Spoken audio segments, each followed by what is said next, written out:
மே தினம் வெறும் சடங்கல்ல. இன்று பல்வேறு சவால்களை இந்திய சமூகத்தில் டெல்லியில் அண்மையில் நடந்த போராட்டங்கள் வெளிப்படுத்துவதை கணக்கில் கொள்ள வேண்டும் என்பதே நமது முக்கியமாகும்.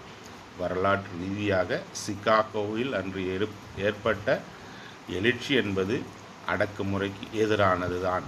அவை எப்படி ஒரு சமூகத்தின் அவசியமான 8 மணி நேர உழைப்பு, 8 மணி நேர ஓய்வு, 8 மணி நேர தேவை என்று அந்த வாழ்க்கையின் தேவையை பூர்த்தி செய்வதற்காகவும் இந்த சமூக முரண்பாடுகளை வர்க்க ரீதியாக புரிந்து முதலாளித்துவ சுரண்டலிலிருந்து விடுபடுவதற்கான ஆரம்பமாகவும் அமைந்தது.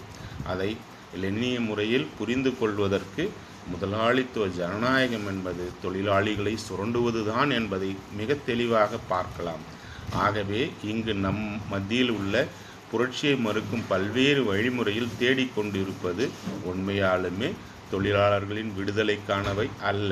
நவீனமாக ஏகாதிபத்திய சங்கிலிகளை புரிந்து கொள்வதும் அதிலிருந்து விடுபடுவதற்கான நமக்கு உண்மையாலும் அன்று சிகாகோ தொழிலாளர்களுடைய நிலையிலிருந்து நாம் புரிந்து கொள்வது அவசியமாக உள்ளது. இன்று அதைவிட கூடுதலான பணி சுமையும் பல்வேறு விதமான சுரண்டல் முறையும் ஏகாதிபத்தியம் இன்று 2026 எப்படியெல்லாம் நிலவுகிறது என்பதை புரிந்து கொள்ளவும்.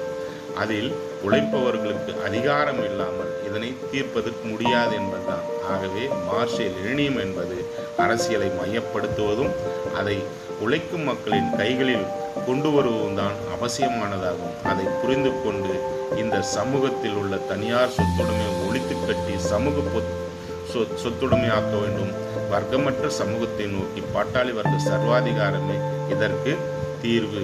உலக தொழிலாளர்களே ஒன்று சேருங்கள் என்று சொன்ன மார்க்சியத்தை வெல்வதற்கரிய பாட்டாளி வர்க்க புரட்சி ஆதிக்க